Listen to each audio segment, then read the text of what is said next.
Now, Eskom has downgraded the nationwide rolling blackouts to stage 3, saying those will be implemented. They've kicked off from 5 to 10 o'clock tonight. Stage 4 power cuts were announced yesterday due to a constrained loss in generating capacity. The power utility says, however, down to stage 3 today, then stage 2 rolling blackouts will be in effect for the rest of the week. It's a double whammy for some township businesses and residents who are already facing load reduction in areas identified to have illegal connections. Mbalenhle Mthethwa, SABC Reporter, is live for us in Soweto. Mbali, tell us where you are and what is happening or not happening because of the rolling blackouts.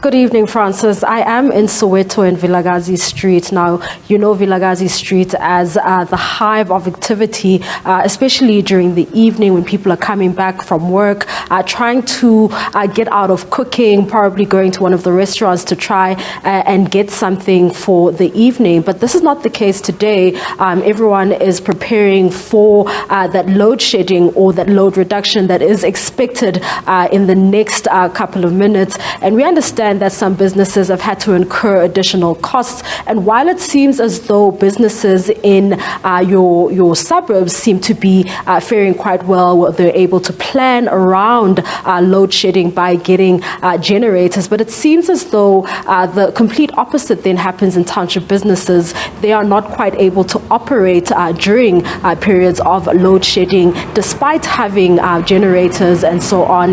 This is because of the different environments that both these businesses are operating in. I'm joined by one business owner who's going to give us a sense of some of the challenges that they face when they have to experience these load reductions and load shedding. Thank you so much for taking the time to speak to us. Now, talk to us about what you have had to do in terms of contingency plans and measures to operate during load shedding or load reduction, and has that been helpful in any way?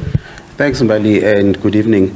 As we were speaking offline earlier on, we can deal with load shedding because it's scheduled. There's apps that you can go to. But what is even more frustrating is the load reduction, because there's no schedule. So firstly, you have to put a genset that is at least 30, 40 kVA. I mean, that comes at a price. And it's not just the generator that is the cost, but the running cost of it, which comes to, if we had to use it between load shedding and load reduction, it's almost 1,000 rands a day, and the problem with that, again, you start to have these power surges that sometimes you have load shedding and load reduction that happens at like 2 in the morning.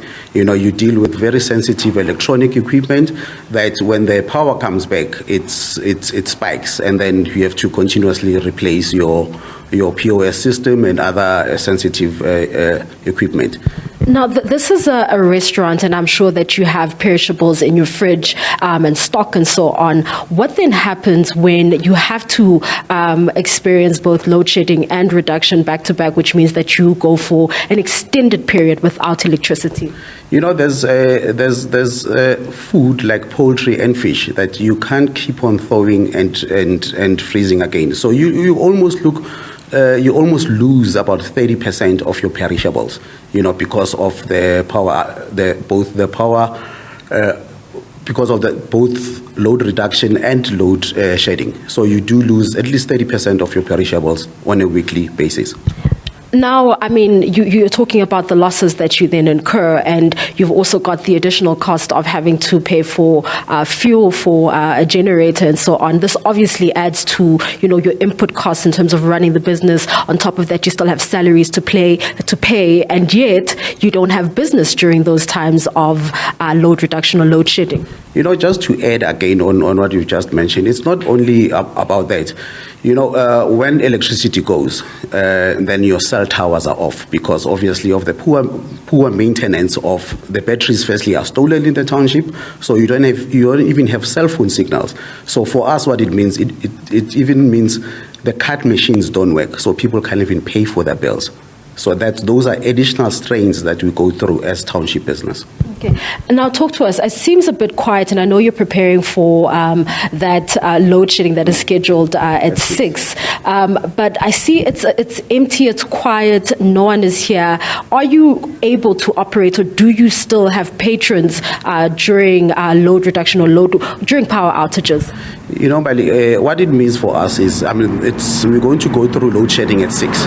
But if you think of yourself coming from the northern suburbs or just outside Soweto, you know, if you think of the troubles of coming into the township, all the traffic lights don't work. And then you start to look and say, is it worth coming through here? And not everyone has a generator in this street. You know, so you almost become like a little oasis with lights on. So even the safety factor, you know, if you find, especially with ladies, if she wants to come and have something to eat here, and then she thinks of parking half a kilometer away in the stack and coming here and to have something to eat, you start to ask yourself, is it worth it? I might as well stay at home or go out in the northern suburbs and have something to eat. And this is quite concerning, given the fact that Vilakazi is one of those areas that attracts a lot of tourists to the area. How has that been the experience? You know, we know that, you know, we didn't have a lot of tourists coming into the country, and it seems as though it's picking up. How's this affected business? It has, because we used to get a lot of, especially night tourists, you know, but obviously when they come into the township, it's very dark. Their safety is paramount to them. So they'll rather go to another place where they'll feel safer, and there's more light, there's more ambient light around. So obviously we're not getting the pleasure of having night tourists around this place.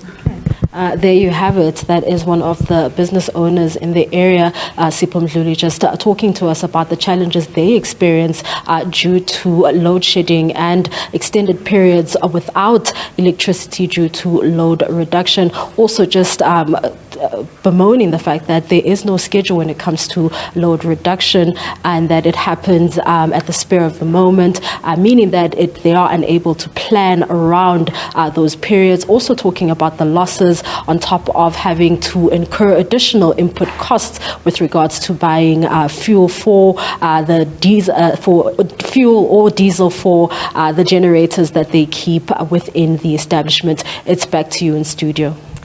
Thank you very much. Feeling the dark pain, that was Mbalenhle Mthethwa, SABC News reporter.